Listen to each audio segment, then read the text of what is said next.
Assalamualaikum dan salam sejahtera. Anda bersama saya Sanahya dan ini Agenda Awani. Malaysia mencapai kemajuan yang signifikan dengan peningkatan jumlah pendaftaran prasekolah kepada 84% pada 2020 berbanding 67% pada 2009. Demikian menurut laporan kumpulan Bank Dunia. Bagaimanapun untuk tempoh 2 tahun mungkin ia agak berbeza ketika negara berdepan dengan situasi pandemik COVID-19. Ini bermakna sasaran Kementerian Pendidikan KPM untuk mencapai 91% pendaftaran menjelang separuh pertama 2023 dilihat lebih cerah. Jadi kita nak bercakap lanjut berkaitan dengan prasekolah ini bersama-sama dengan Setiausaha Kluster Pendidikan dan Pembangunan Modal Insan Majlis Profesor Negara MPN Dr. Anwar Ahmad menerusi dalam talian ketika ini. Assalamualaikum Doktor. Waalaikumsalam, Ustaz. Ya, Doktor, pertama sekali, ini secara jelas untuk kita faham kenapa pentingnya prasekolah dan juga pencapaian yang perlu ditarget ataupun dicapai oleh Kementerian Pendidikan Malaysia ini terhadap pendaftaran ataupun kemasukan anak-anak ini ke prasekolah. Kenapa pentingnya prasekolah ini dalam pembesaran dan juga pertumbuhan minda anak-anak sekarang ini? Untuk kita faham secara general terlebih dahulu, Doktor. Baik, pendidikan prasekolah ini sangat berteraskan kepada usaha kita untuk membina satu sistem pendidikan yang berkualiti. Itu teras yang paling penting. Hmm. Kerana dengan anak-anak kita memasuki prasekolah, mereka telah mempunyai persiapan, persediaan, malah ada di antara mereka yang sudah mula menguasai 3M dengan baik. Jadi apabila mereka memulakan persekolahan yang formal pada tahun 1, mereka berada di dalam keadaan yang siap siaga untuk mula belajar secara lebih formal. Sebab itu yang pertama. Yang keduanya adalah untuk memastikan anak-anak kita ini mempunyai pengalaman awal di alam persekolahan. Jadi mereka berada dalam keadaan yang selesa dan mereka dapat mengetahui dan mula bersosialisasi dengan rakan-rakan. Dan kita sudah lihat data-data daripada kajian pendidikan menunjukkan bahawa anak-anak yang telah melalui program prasekolah ini, apabila mereka berada di sekolah, biasanya mereka berada dalam keadaan yang lebih baik, lebih cemerlang, mereka dapat fokus kepada pembelajaran dan ini adalah sesuatu yang akan meningkatkan kualiti kepada pendidikan negara kita. Mhm. Dan juga daripada pemahaman kita berkaitan dengan prasekolah ini, kita melihat kepada mungkin laporan kumpulan Bank Dunia. Bagaimanapun jumlah positif pencapaian 91% pendaftaran menjelang separuh pertama 2023 yang dilihat cerah, kita nak melihat kepada di sebalik peningkatan positif ini, terutamanya terdapat beberapa dasar yang perlu dikaji semula bagi meningkatkan kualiti dan kebolehcapaian pendidikan prasekolah di Malaysia. Adakah kita mencapai satu tahap yang baik ataupun ada perkara yang perlu kita teliti dan nilai semula berkaitan dengan prasekolah ini, Doktor? Baik, untuk tempoh 10 tahun yang lalu, kalau kita kaji data-data, khususnya data-data enrolment, pendaftaran pelajar, bilangan prasekolah yang ditubuhkan ataupun dimulakan, dia menunjukkan satu data yang positif. Maksud dia semakin ramai anak-anak kita dihantar ke prasekolah, ibu bapa juga mempunyai kesedaran yang lebih tinggi kepada pentingnya prasekolah. Malah kalau kita lihat dari segi bilangan penganjur yang melaksanakan prasekolah juga banyak di negara kita. Isa sebut tadi cabaran, antaranya kita antara negara di dunia yang mempunyai berbagai-bagai agensi yang mengaturkan sistem prasekolah. Bukan sahaja daripada Kementerian Pendidikan tetapi juga daripada Kementerian Perpaduan, Kementerian Luar Bandar, kita juga ada daripada pihak swasta. Jadi juga swasta Islam, pendidikan prasekolah Islam dan sebagainya. Jadi kerencaman sistem pendidikan prasekolah negara kita tu cukup ketara, Ustaz. Jadi ini antara perkara yang mungkin menjadi topik ataupun kepentingan untuk kita teliti supaya keselarasan, supaya kita dapat membawa lebih banyak kemajuan dalam sistem pendidikan prasekolah kita dengan memastikan setiap agensi ini dapat bekerjasama, dapat menyelaraskan dan akhirnya dapat menghasilkan satu sistem pendidikan prasekolah yang lebih baik. Doktor, kita nak beralih kepada akses. Apabila kita bercakap berkaitan dengan keperluan menghantar anak-anak dalam prasekolah ini terutamanya berkaitan dengan bagaimana kesedaran dalam kalangan ibu bapa itu sendiri. Yang kedua adalah berkaitan dengan akses kepada nak menghantar anak sekolah yang disediakan oleh kerajaan dan sebagainya. Apakah doktor melihat kepada akses ataupun accessibility sekarang ini terhadap prasekolah ini cukup-cukup baik, cukup-cukup meluas terutamanya untuk yang berada di kawasan bandar dan juga luar bandar, doktor? Baik, kalau kita teliti secara makro sebagai perbandingan awal antara negara-negara di ASEAN ataupun Hmm. di Asia Tenggara, kita berada di angka yang ke-6, tangga yang ke-6. Maksudnya masih banyak negara-negara lain yang menyediakan akses pendidikan prasekolah yang lebih baik. Kita di tangga yang ke-6, di belakang kita Laos dan Kemboja. Hmm. Jadi saya rasa kita masih banyak perlu melakukan penambahbaikan kepada akses ini, khususnya kalau data menunjukkan bahawa banyak pendidikan di kawasan luar bandar yang memerlukan akses yang lebih banyak berkaitan dengan sistem pendidikan prasekolah. Di kawasan bandar kita dapati ramai ibu bapa yang menghantar anak-anak ke prasekolah kerana ibu bapa sendiri bekerja. Jadi itu memberikan satu kesan ataupun faktor penolak mengapa anak-anak dihantar ke prasekolah. Tetapi di kawasan luar bandar di mana masih ramai ibu bapa ataupun ibu menjadi suri rumah tangga dan sebagainya, kita dapat melihat kesan anak-anak yang tidak dihantar ke prasekolah ini masih ada.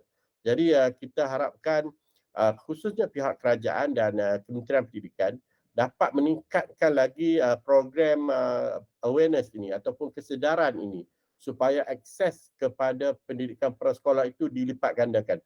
Kita percaya dan kita gembira kerana KPM sejak beberapa tahun yang lalu kita sudah melihat berbagai perkara yang mereka lakukan untuk meningkatkan akses ini. Tapi kalau melihat kepada jumlahnya sekitar 85.7% yang telah hadir ke prasekolah itu, kita jangka angka itu boleh dibaiki lagi dan mungkin mencapai 91% seperti yang diharapkan oleh KPM. Mhm. Dan dinyatakan juga mungkin ada penambahan 88 buah lagi akan dibangunkan ataupun ditempatkan untuk prasekolah untuk bagi tahun ini dan sebagainya.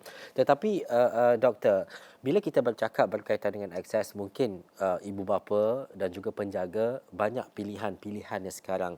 Apabila kita bercakap berkaitan dengan penyediaan di peringkat kerajaan dan juga apa yang disediakan di peringkat swasta, mungkin sesuatu yang berbeza.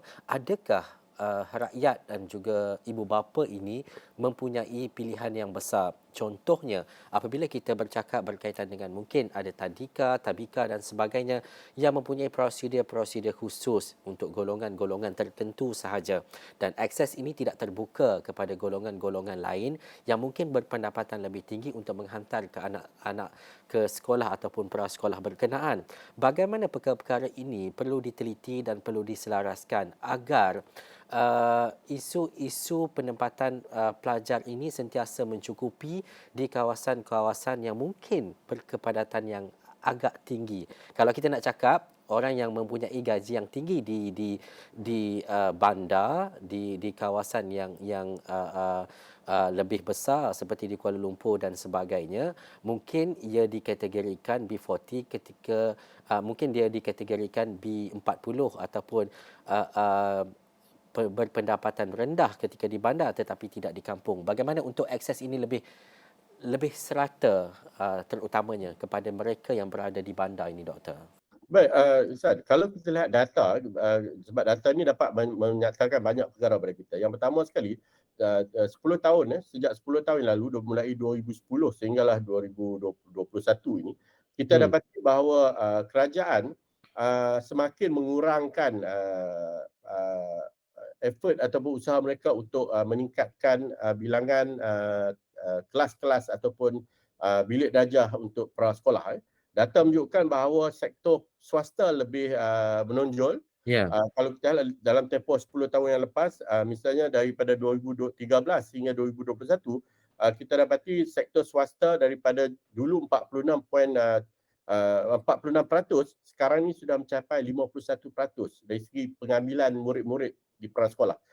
Tapi di sektor kerajaan ataupun tadika di bawah kerajaan, daripada 54% pada tahun 2010, sekarang ini sudah menurun kepada 42.2%. Bermaksud dari segi masa depan kita melihat bahawa sektor swasta akan memainkan peranan yang cukup besar Hmm. dalam memastikan bahawa akses pendidikan prasekolah ini cukup, terutamanya di kawasan yang seperti Ihsan sebut, di kawasan bandar, kawasan padat dan sebagainya. Jadi pada saya kerajaan kena memulakan ataupun memudahcarakan supaya lebih banyak sektor swasta terlibat dengan prasekolah ini, dan kita dapat melihat bahawa prasekolah ini boleh dihadiri oleh semua murid-murid. 10 tahun yang lalu kalau kita lihat dari segi datanya, kita dapati bahawa enrolment kerajaan di bawah tadika ataupun prasekolah kerajaan ini agak-agak mendatar. Maksudnya sekitar 40% gitu 44% dari segi jumlah kapasiti untuk menerima murid-murid. Misalnya 2013 44%, sampailah 2021 sehingga 40% sahaja bilangan bilik darjah yang disediakan oleh kerajaan. Selebihnya itu daripada sektor swasta. Jadi Mhm. ini satu perkembangan yang mungkin menarik untuk kita kaji, kerana kerajaan seperti mula ingin melihat swasta mengambil peranan yang besar di dalam penyediaan akses pendidikan prasekolah. Dan saya rasa itu satu tindakan yang baik. Kalau kita lihat negara-negara maju, perkara itu sedang berlaku. Kalau kita ambil Singapura sebagai contoh, ikut data, pembiayaan kerajaan kepada sektor prasekolah di Singapura sangat rendah, 0.02% saja daripada GDP. Maksudnya hampir keseluruhan peruntukan ataupun penyediaan prasekolah di negara tersebut dibiayai oleh pihak swasta ataupun melalui pembiayaan pihak swasta, dan itu juga berlaku di banyak negara lain. Bermaksud kerajaan menyediakan voucher, sistem voucher. Maksudnya kalau anak kita nak ke sekolah, pilihan sekolah yang paling hampir dengan rumah, biasanya prasekolah ni kita akan pilih hampir dengan rumah ataupun hampir dengan pejabat kita.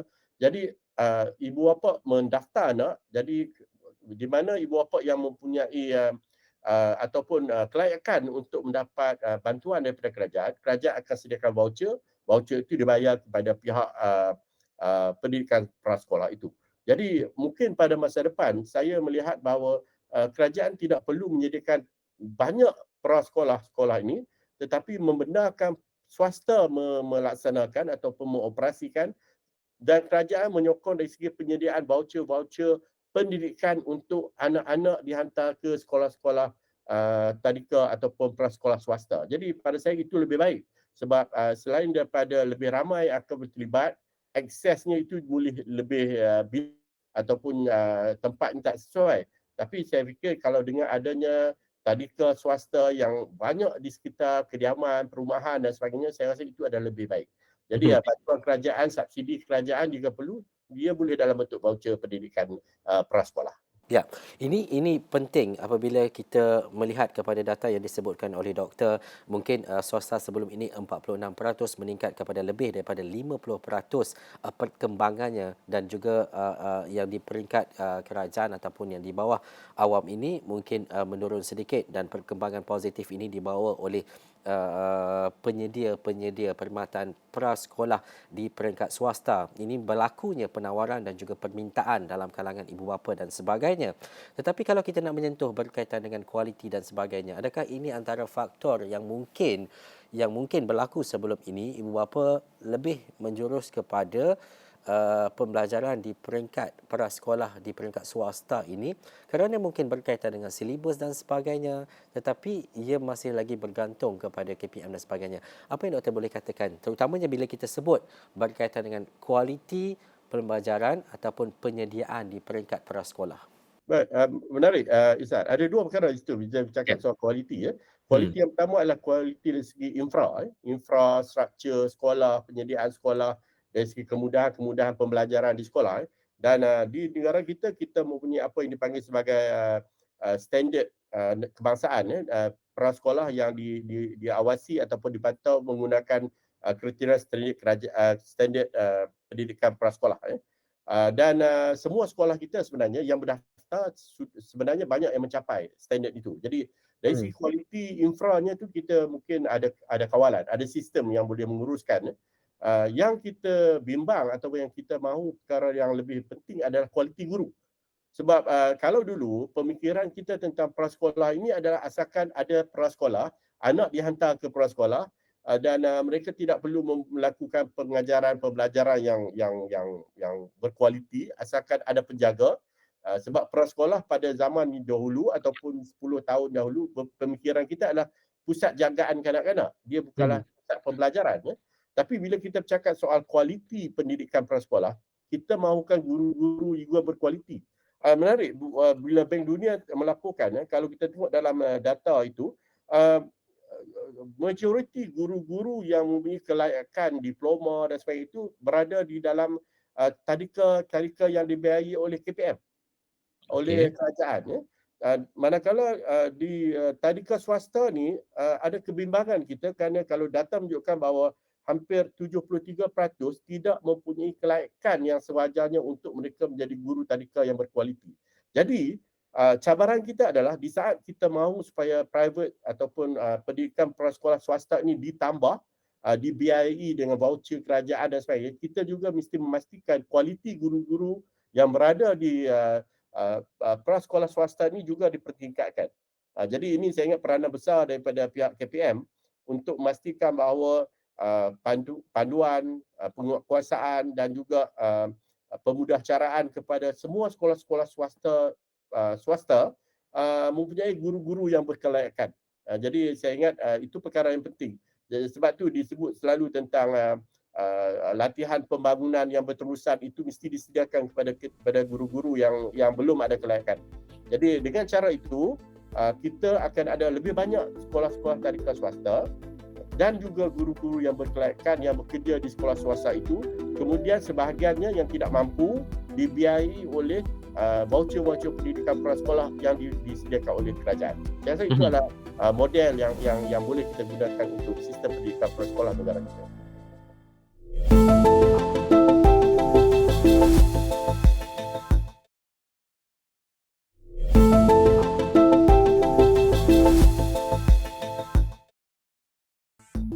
Doktor, pada masa kita nak meningkatkan profesionalisme guru prasekolah dalam memberikan pendidikan yang berkualiti. Tadi doktor menyebut berkaitan dengan infra, berkaitan dengan kemudahan dan sebagainya. Yang kedua adalah bagaimana kualiti guru. Tetapi dalam masa yang sama, kadang-kadang mungkin kita hanya melihat kepada bagaimana keadaan kondusif ataupun tidak sekolah berkenaan untuk anak-anak pergi ke sekolah, tapi ada dalam kalangan kita yang mungkin tidak tahu pun guru ini berkelayakan ataupun tidak dan sebagainya. Adakah penetapan itu selepas ini yang perlu dilaksanakan kerajaan menurut pendapat doktor perlu mempunyai sekurang-kurangnya diploma untuk mengajar anak-anak di peringkat prasekolah termasuk di swasta ini? Ya, kalau kita bercakap ingin membawa prasekolah ini ke tahap yang lebih baik, benar-benar memajukan pendidikan asas anak-anak kita, ya, kita memerlukan guru-guru yang berkualiti. Itu perkara yang paling asas dalam sistem pendidikan. Kita ingin anak-anak kita menjadi anak-anak yang hebat, yang cemerlang, yang bagus. Kita bermula dengan guru yang berkualiti. Jadi apabila kita bercakap soal prasekolah yang berkualiti, perkara pertama yang selalu dibincangkan oleh pakar-pakar pendidikan adalah menyediakan guru-guru yang berkualiti. Jadi di sinilah peranan pada saya kerajaan untuk memastikan bahawa penguatkuasaan, pemantauan, latihan disyaratkan kepada mana-mana pihak operator prasekolah yang ingin membuka sekolah mereka supaya mesti memenuhi kriteria ini. Dan jika tidak dapat dipenuhi, maka mereka tidak dibenarkan untuk beroperasi. Saya rasa itu perlu dilakukan oleh pihak kerajaan dan dengan penyediaan misalnya bantuan daripada kerajaan dalam bentuk subsidi, voucher dan sebagainya, ramai pihak-pihak operator prasekolah swasta ini bersedia sebenarnya untuk memberi kerjasama dan mereka tahu bahawa jika mereka menjadi prasekolah yang hebat, yang bagus, yang cemerlang, menjadi pilihan ibu bapa, mereka akan mendapat keuntungan yang stabil dari segi perniagaan itu. Jadi saya rasa itu perlu ada timbal balik antara subsidi ataupun bantuan yang disediakan oleh kerajaan untuk pendidikan prasekolah dan pada masa yang sama kerajaan juga mahu supaya kualiti pendidikan prasekolah itu dipastikan berada di tahap yang baik oleh operator-operator sekolah swasta, prasekolah. Mhm. Doktor, bila kita bercakap berkaitan dengan voucher, doktor berkali-kali sebut berkaitan dengan voucher, subsidi dan juga mungkin bantuan oleh kerajaan terutamanya kepada golongan ibu bapa yang mungkin selepas ini akan menghantar ke peringkat ataupun menghantar ke prasekolah di swasta dan sebagainya.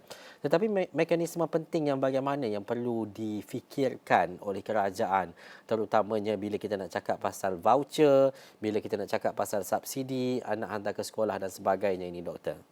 Baik, sebenarnya sudah banyak negara di dunia yang mengamalkan sistem voucher ni, bukan perkara Hmm. baru. Kerana mereka tahu bahawa pendidikan ini adalah perkara yang dibiayai oleh kerajaan. Jadi, tapi tidak semua ibu bapa yang memerlukan voucher sistem voucher ini. Kalau ibu bapa itu mempunyai kemampuan, maka mereka boleh hantar anak-anak mereka ke sekolah-sekolah prasekolah yang ada. Tetapi ada ibu bapa yang mungkin dari keluarga yang miskin, yang mahu pendidikan prasekolah yang berkualiti untuk anak-anak mereka.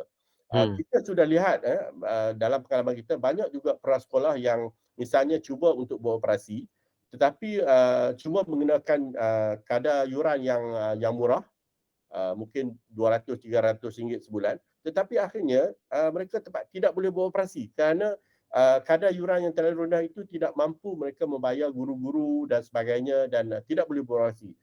Dia tidak sustainable untuk kita berkata bahawa harga yang murah itu akan menyebabkan lebih ramai orang akan hadir ke sekolah itu. Sebab ibu bapa juga bercakap soal kualiti, keselamatan anak-anak dia, guru-guru yang mesra ataupun baik. Jadi dengan penyediaan seperti yang sebut Ihsan, dengan penyediaan voucher ini, saya percaya kerajaan boleh melepaskan operasi itu kepada pihak swasta.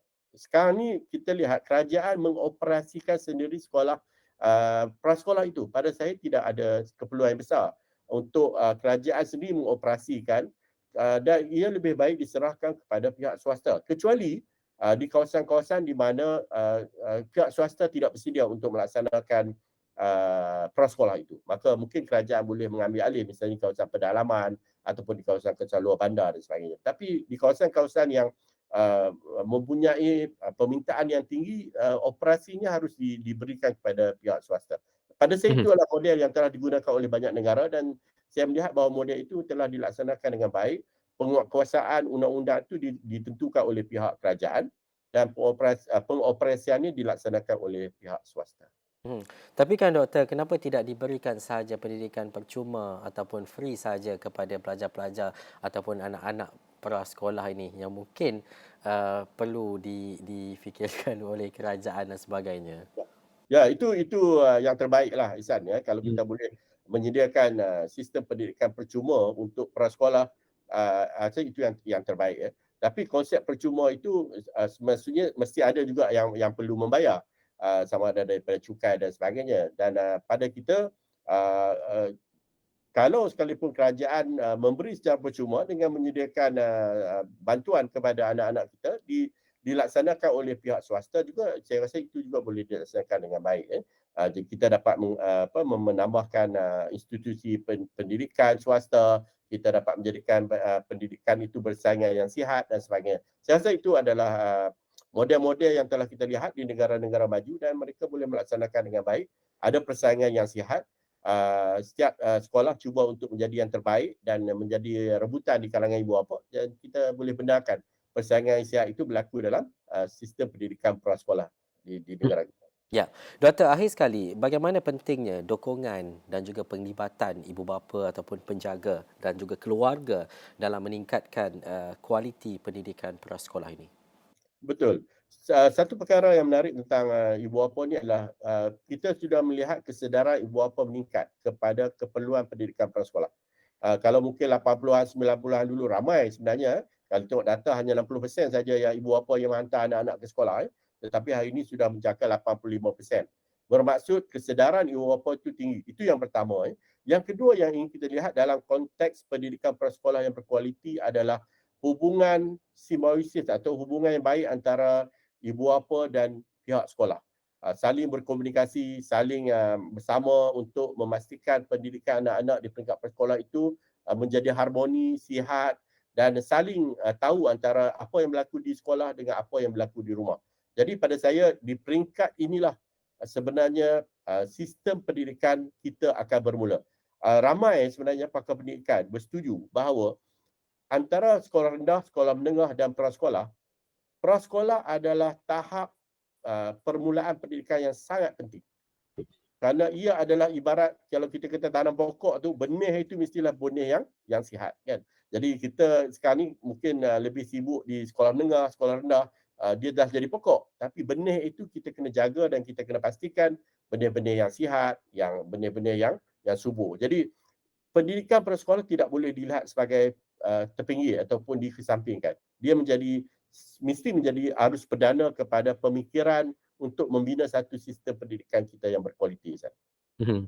Baik, terima kasih doktor atas penerangan yang cukup jelas dan pastinya ini kita kena faham betul-betul. Kadang-kadang kenapa kita nak perlu bahaskan berkaitan dengan prasekolah je kot. Tapi seperti yang doktor nyatakan tadi, ia adalah amat penting apabila kita bercakap berkaitan dengan pertumbuhan kanak-kanak yang mana sejak 8 tahun pertama kehidupan kanak-kanak adalah tempoh yang penting untuk perkembangan otaknya. Dan ketika peringkat umur awal kanak-kanak, pembelajaran dan juga perkembangan mereka dari segi mental, emosi dan sosial adalah amat kritikal dan disebabkan itulah pendidikan awal kanak-kanak dianggap sebagai pelaburan yang cukup penting untuk ibu bapa buat anak-anak mereka. Terima kasih saya ucapkan kepada Dr. Anwar Ahmad, Setiausaha Kluster Pendidikan dan Pembangunan Modal Insan, Majlis Profesor Negara MPN. Sekian dulu agenda awal ni. Saya Sanaya. Assalamualaikum dan jumpa lagi.